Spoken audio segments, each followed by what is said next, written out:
Hello everyone, myself Ghanshyam Sharma as a bio faculty Vivekananda career institute स्वागत करता हूं आपका विवेकानंद कैरियर ऑनलाइन क्लासेस में। आज हम आपको इंट्रोडक्शन ऑफ बायोलॉजी के बारे में बताएंगे। इंट्रोडक्शन ऑफ बायोलॉजी की बात करें तो आज का जो लेक्चर है, आज हम यहाँ डिस्कस करेंगे कि बायोलॉजी क्या होती है, बायोलॉजी कैसे बनी है, बायोलॉजी के फादर कौन कौन से हैं, बायोलॉजी में कौन कौन से साइंटिस्ट ने प्रारंभ में योगदान दिया था। स्टूडेंट, मेरे प्यारे बच्चों, इंट्रोडक्शन ऑफ बायोलॉजी का ये लेक्चर उन सभी बच्चों के लिए बहुत ही महत्वपूर्ण है जो चाहे 10 से 11 में आए हों, चाहे वो 12 में हों, चाहे वो मेडिकल की, नीट की, AIPMT की और किसी भी मेडिकल एग्ज़ाम की तैयारी कर रहे हों। तो आओ बात करते हैं सबसे पहले वर्ड साइंस पर। वर्ड साइंस जो है एक ग्रीक वर्ड साइंसिया से बना है। समझे क्या?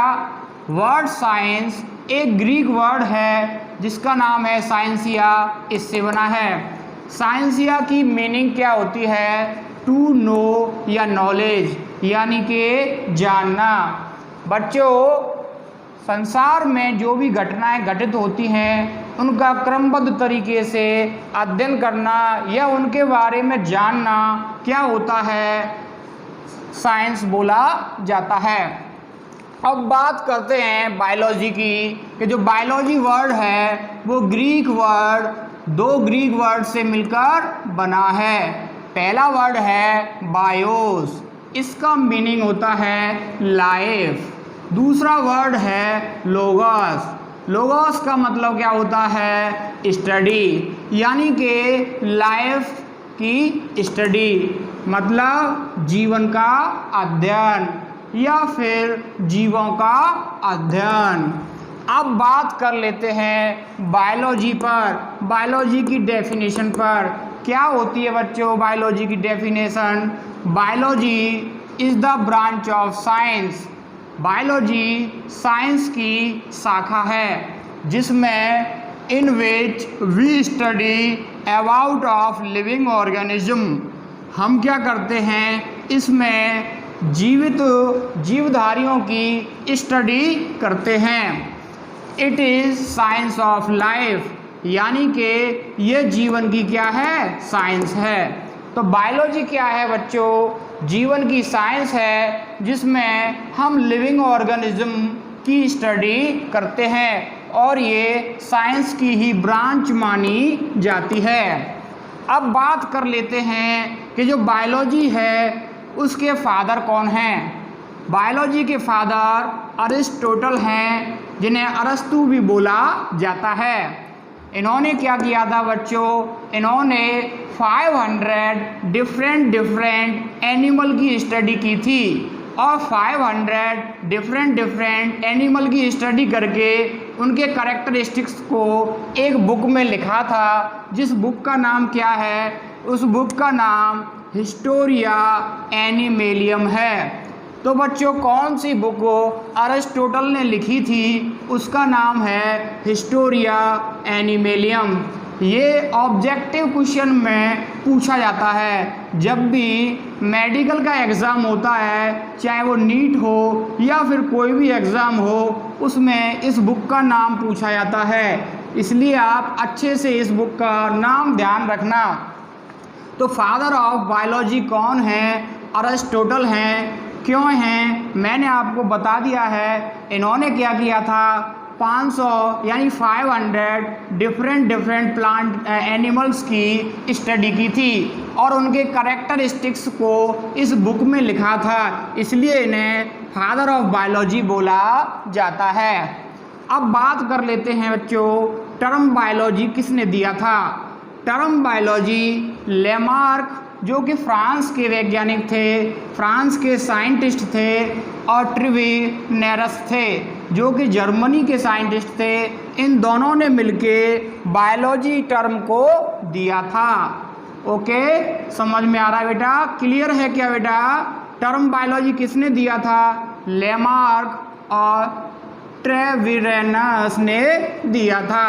लेमार्क फ्रांस के वैज्ञानिक थे और ट्रेविनेरस जर्मनी के वैज्ञानिक थे।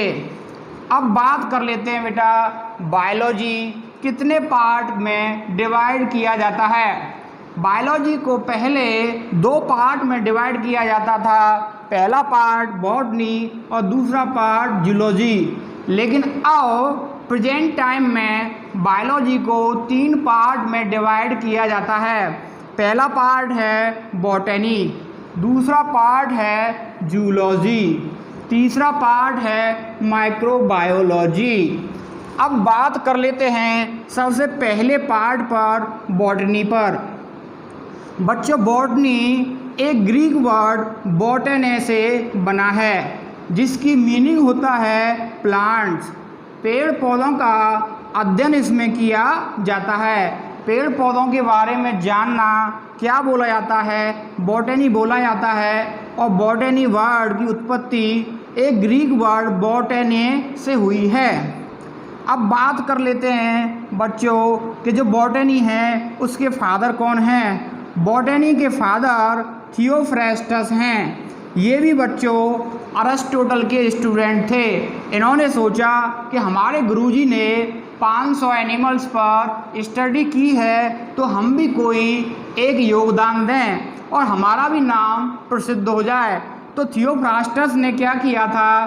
500 डिफरेंट प्लांट पर स्टडी की थी, इसलिए इन्हें फादर ऑफ बॉटनी बोला जाता है। दूसरे साइंटिस्ट को आप देखिए, जो हैं कैरोलस लिनियस। कौन से साइंटिस्ट हैं? Carolus Linnaeus. इन्होंने बायोलॉजी में क्या योगदान दिया था? इन्होंने बेटा बायोलॉजी में प्लांट्स के नोमेनक्लेचर का योगदान दिया था। जो हम प्लांट्स के नाम लेते हैं, जो बॉटनिकल नेम लेते हैं, उनके नोमेनक्लेचर के बारे में कैरोलस लिनियस प्रसिद्ध हैं।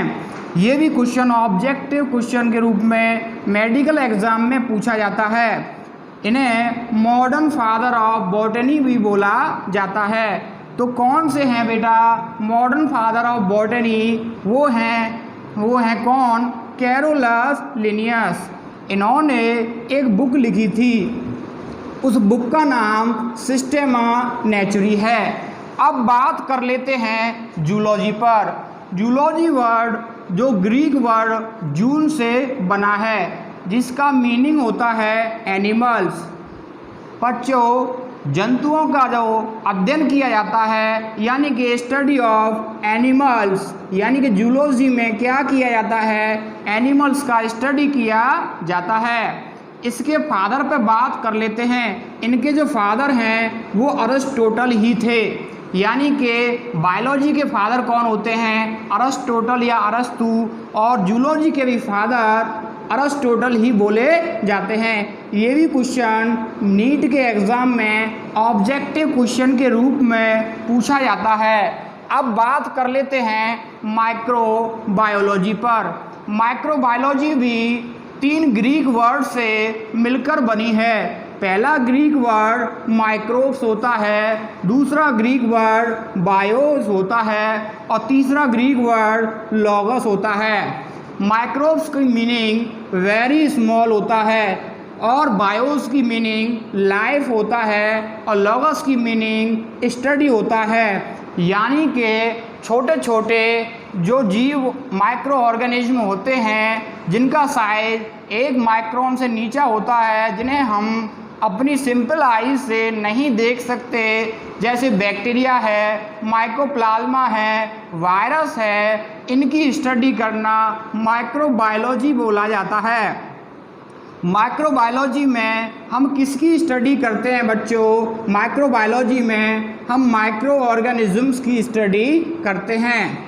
माइक्रोबायोलॉजी के फादर पर बात कर लेते हैं। माइक्रोबायोलॉजी के जो फादर होते हैं वो लुईस पास्चर होते हैं, बहुत फेमस हैं। इसका नाम भी कंपटीशन में खूब आता है और ऑब्जेक्टिव क्वेश्चन के रूप में पूछा जाता है। इस तरह से स्टूडेंट ये जो इंट्रोडक्शन पार्ट है बायोलॉजी का ये बहुत ही महत्वपूर्ण होता है, चाहे वो कंपटीशन की दृष्टि हो या फिर स्टेट बोर्ड की दृष्टि हो। इस तरह से इंट्रोडक्शन ऑफ बायोलॉजी यहाँ पर कंप्लीट होता है और अगले लेक्चर में इसको और ज़्यादा विस्तार से बताएंगे। आशा करता हूँ आपको ये लेक्चर अच्छा लगा होगा। ओके, धन्यवाद।